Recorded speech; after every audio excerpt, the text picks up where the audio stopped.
Jaime Eisner here with TDN Fantasy, going over my Week 9 starts and sits. Let's get right into it with my first start, Los Angeles Chargers running back Justin Jackson. Why do I like him so much?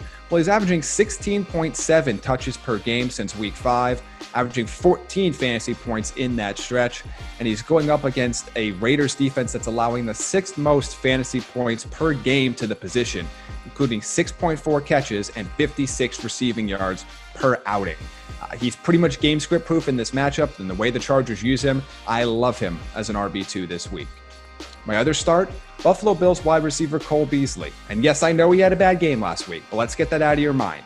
From weeks 1 to 7, he was averaging 14 fantasy points per game. He only had one game in that stretch below 11 fantasy points. And most importantly, you look at the matchup. He gets a Seattle Seahawks defense that's allowing 58 fantasy points per game on average to the wide receiver position this year. That's almost 12 points per game worse than the second worst team in the league.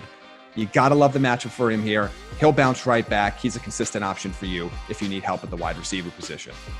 My sit this week, New Orleans Saints quarterback Drew Brees. Why? Well, after their Monday night performance, the Tampa Bay Buccaneers now allow the fewest fantasy points per game to quarterbacks this year with an average of 15.1.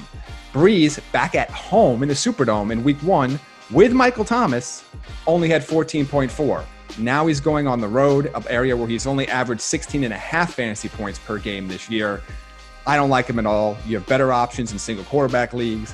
Drew Brees is not a top 15 quarterback play here in Week 9.